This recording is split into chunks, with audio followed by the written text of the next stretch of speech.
Good morning, it's Ayya Vimala, and I'm here in northern Illinois, above Chicago, and it's a beautiful day here. It's cold, but it's sunny and the sky is clear. It's a great day. So I wanted to read something today from a newer book.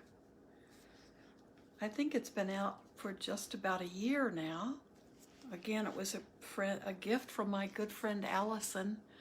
It's by Sharon Salzberg, who's a wonderful teacher, and if you can read backwards, it's called Real Change, Mindfulness to Heal Ourselves and the World. So, taking on a big topic. And I think she's a wonderful teacher, and most of us actually know about metta practice because of Sharon. She was basically someone who brought it over to this country from her teachers in Burma and India. So anytime you have a chance to listen to her, and she's very laid back, but very just right on the dot.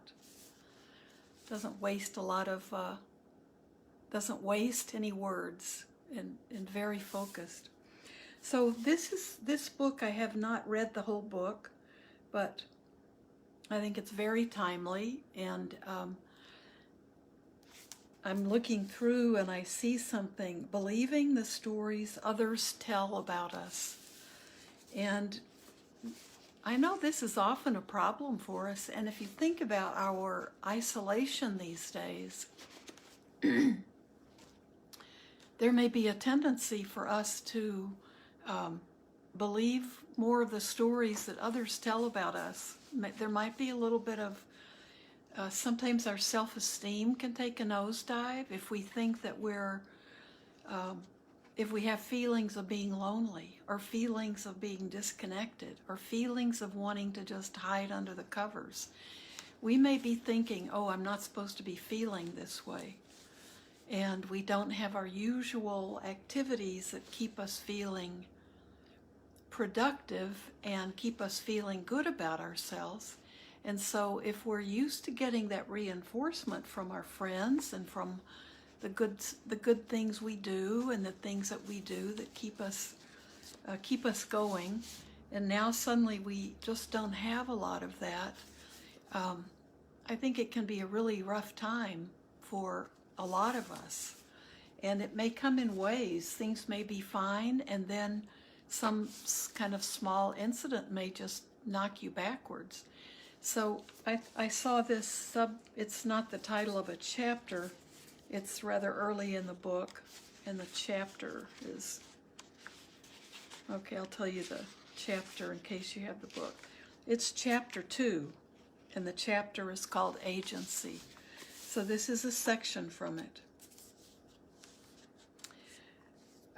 Maybe I'll even go back one section. So what hit my eyes were believing the stories others tell about us.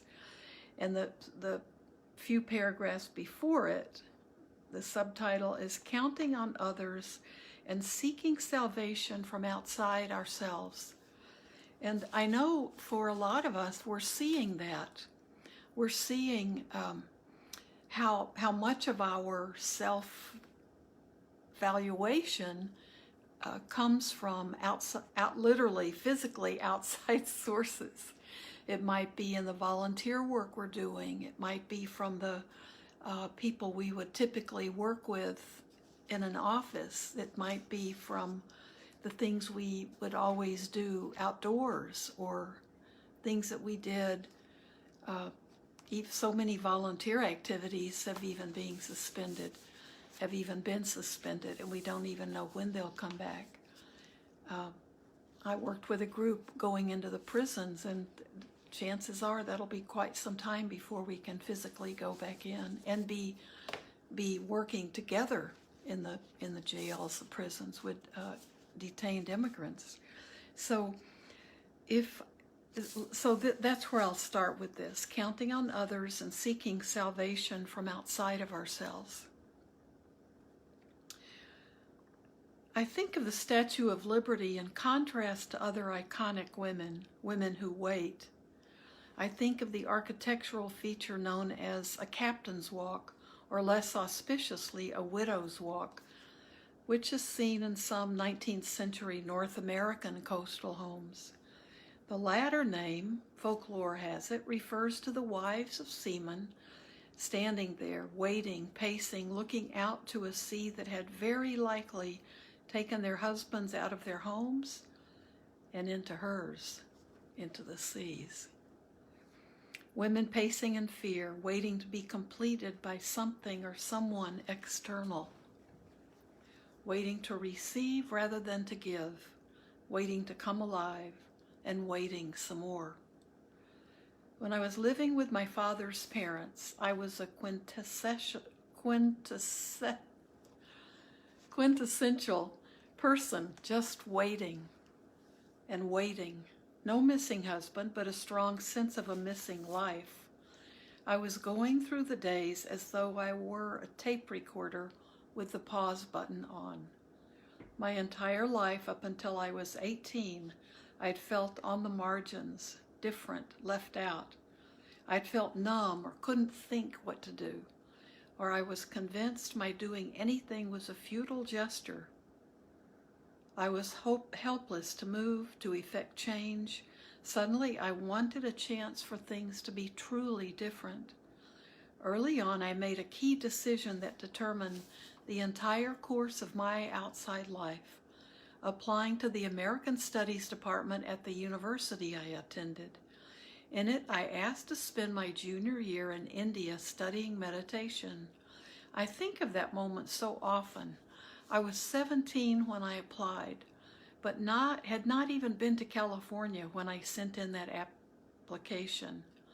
How was I not content to simply be a scholar, studying comparative religion maybe, because of that essential and mysterious and impactful moment when I'm asked now what my major was in college? I often joke, alchemy. It was kind of like that. On my journey, I took a longing as ephemeral as skywriting and embodied it. I didn't think I'd be nauseated the whole long trip to the other end of the world, and I wasn't, but I suspected I'd be frightened for a lot of it, which I was. I went anyway. I was hoping to find relief from my own personal suffering, but that journey formed the foundation for my lifetime of work and service in this world. Anything I intuited about listening within, or working through suffering, or caring about myself to care for others was reinforced and intensified and elevated by the practices of mindfulness and loving kindness that I later discovered. We can all move off the margins of our lives, the feeling of just watching and waiting for something. We can discover which limitations are crafted by cynicism or hopelessness and go past them into the center of change, giving life to what we care about, believing the stories others tell about us. One afternoon, I was presenting a workshop with bell hooks at the Bell Hooks Institute in Berea, Kentucky. At one point, I spoke about how others might tell a story about us, about our worthiness and whether we belong or not, whether we're included, and we take it in. That story might permeate our being until it becomes our story. We reshape our identity around it. Someone in the room said, "I don't get that. People don't tell stories about us. They don't necessarily know us." I meant what I was saying to include not only narratives that people might say about us specifically, but also the stories that a group of people, an institution might impose on us, even in very subtle ways, such as through architecture. The Insight Meditation Society in Barre, Massachusetts, which I mentioned in the first chapter, has a stunning colonnade in front, 4 columns, 2 stories high, with 7 stairs leading up to a large front door. It turns out what I had always thought of as grand and inspiring told another story to another class of people, wheelchair users. It became clear that we needed to build a new ramp. It can be very difficult to retrofit an old building, and building a ramp in front was going to result in something that would be huge, not necessarily in harmony with the original architecture, and restrict the driveway. That's why we had put the ramp in the back in the first place. In the end, we decided the ramp must go out front because of the story it tells. You are part of what happens here. You are welcome, along with everyone else. Please come through the front door. It may be troublesome. I, for one, am not great at navigating the driveway in my car, but it tells a story about who belongs, and that counts for everything.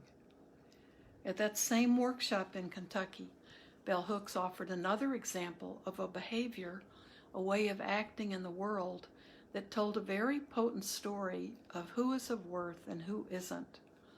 Growing up, Bell would frequently see a rich white gentleman who dressed up his dog in a fancy outfit and set the dog in the front seat of his car, while he kept his black maid riding in the back seat.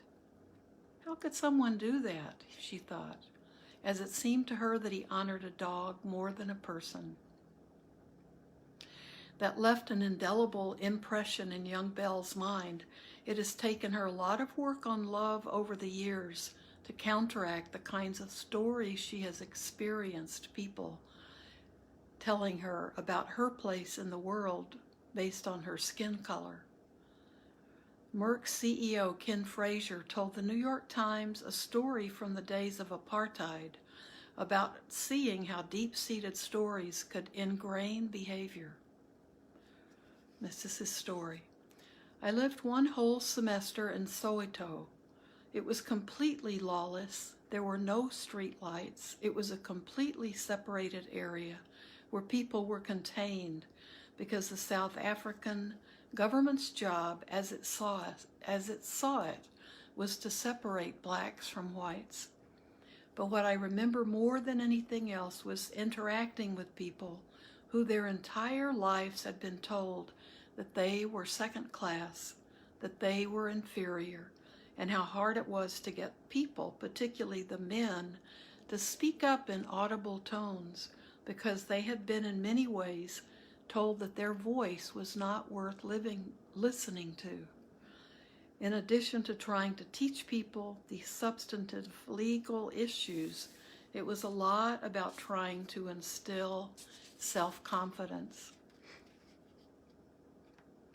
What prevents us from taking action may have to do with getting caught up in forces beyond our control, as opposed to being beaten down by the specific circumstances of our individual lives, or being defined by the stories others make up of us. Think about poverty or institutionalization or disenfranchisement, all of which rigorously patrol the boundaries of what we even think we're allowed to imagine for ourselves. When I consider these large, powerful forces, they bring up the feeling of collapse, when we grow numb, when we opt to stop caring because hope really does seem like the cruelest thing. She talks about going to the Soviet Union just after its breakup. Being tied to a system that drains our energy conditions us to futility and defeat. I think of a friend who told me a story about being 7 or 8 years old, living with her divorced mother and her maternal uncle. The details are dim, she says, but she remembers her uncle breaking her mother's arm and then a social worker coming. The social worker refused to supplement the mother's rent so that the mother could move out, saying my friend had already lost her father and would be harmed by losing her uncle too. I don't know specifically what impact this had on the mother, but my friend recalls she wasn't asked about her preferences. Since she was a child, it was assumed her voice didn't count. Something just gave up inside her then, and she has worked her entire adult life to mold a sense of agency and to protect and preserve it, having known what it means to live in a mental state of powerlessness. I was walking with another friend through the streets of New York one evening after dinner when we were approached for money by a man who had clearly been living on the streets. My friend who was newly sober and was concerned the man might use the money to buy some booze. She said, "I won't give you money, but let's go into this deli and you can choose whatever you want to eat. I'll pay for it." The three of us entered, and I watched the man go through stages of disbelief, intimidation, dawning acceptance, and finally delight. He kept checking, "Really anything I want? Anything. I can choose extra cheese." I was once again struck by the toxic humiliation and powerlessness society often pairs with poverty, binding them together and sealing them tight.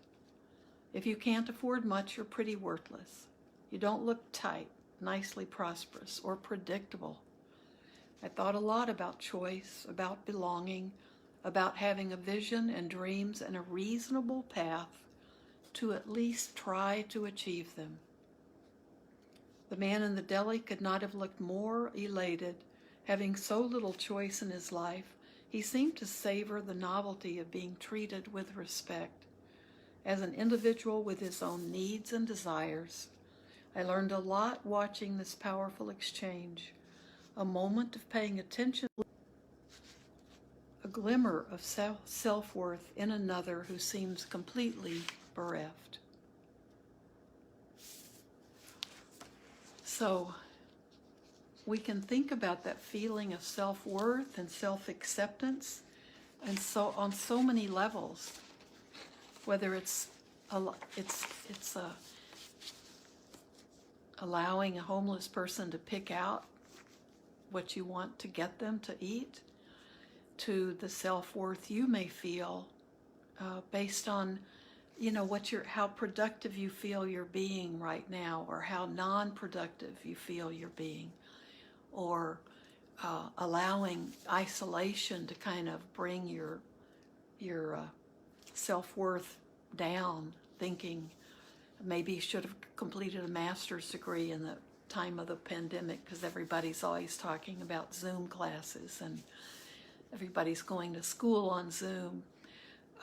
So if that's not what you're choosing to do, if you're an artist or a musician, you may be practicing your art or your creativity, and maybe that's causing you to feel that like maybe you're not doing the right thing.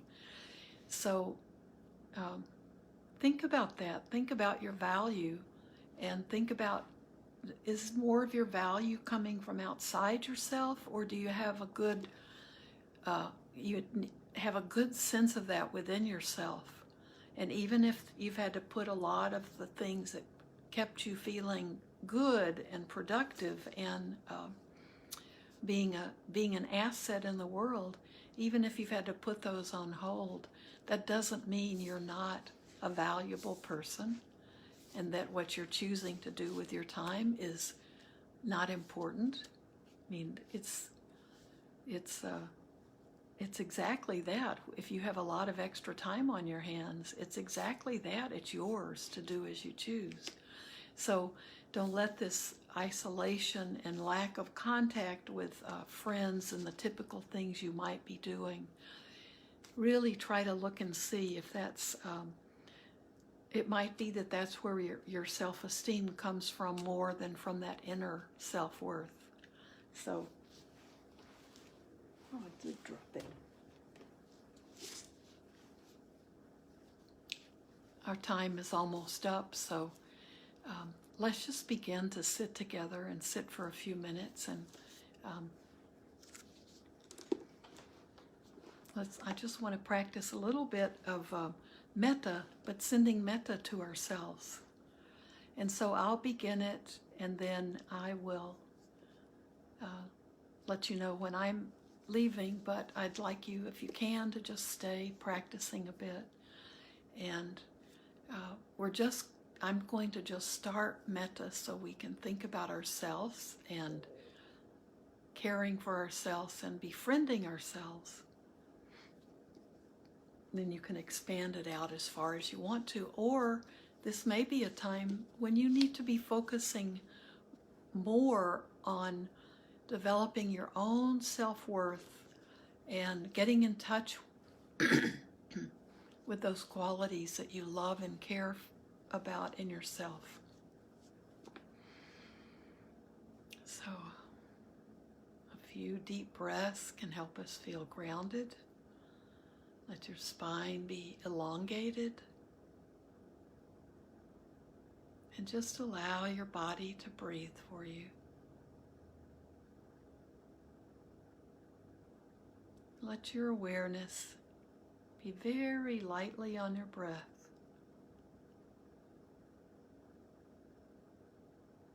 But we always come back to the breath.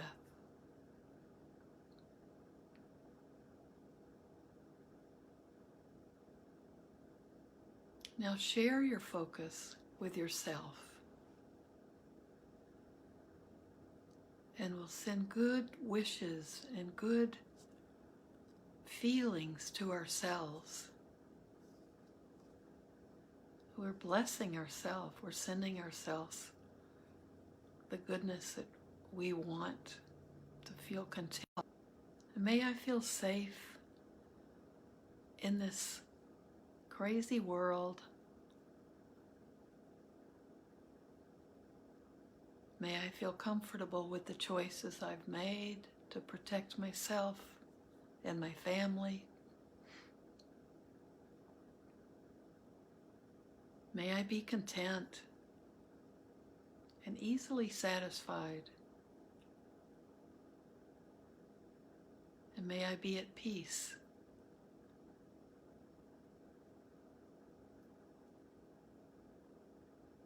Allow yourself to develop a warm feeling towards yourself.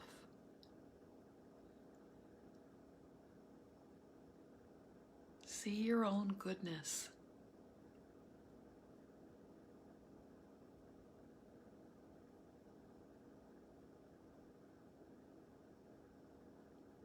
The avenues for expression or for connection may feel cut off for you, but find that self-acceptance within yourself.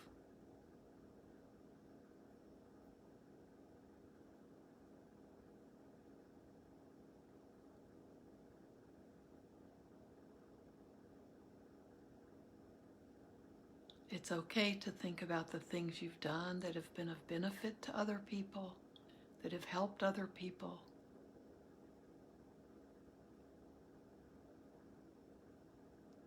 Think of the people you've loved, the people you've cared for, the animals you've loved and cared for.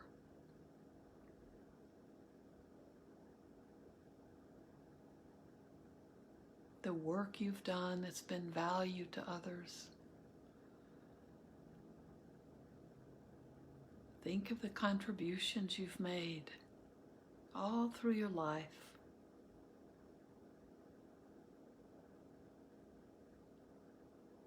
They don't have to be huge, giant achievements. They can be simple things like taking care of a pet, taking care of adults who are sick, cheering up a neighbor,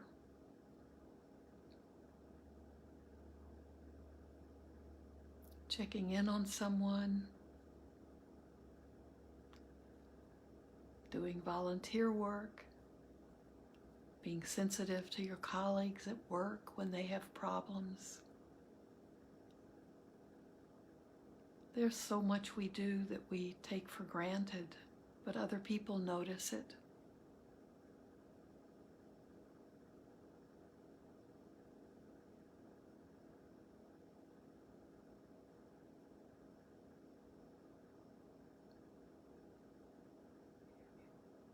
Don't let the words and the actions and the architecture of what others think, don't let that mar your own good qualities, your good heart.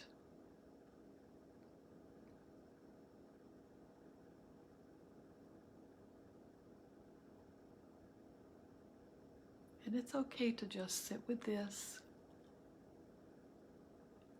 feeling warmth and friendliness with yourself and about yourself.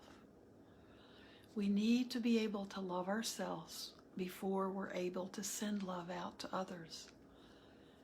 And we can practice metta even when we know there are those pockets of low self-esteem or kind of buying into the opinions of others.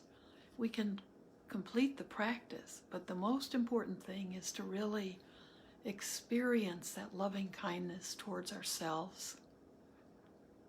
And then we understand how important it is to send it out to others.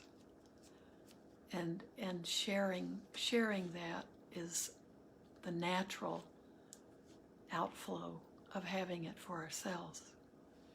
So if you can sit a little longer and just be with yourself and get in touch with that basic goodness and get in touch with the person you really are, not what others want to make of you. So have a beautiful day. I'll see you tomorrow.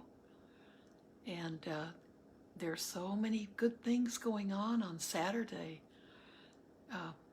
Check around online. There's a free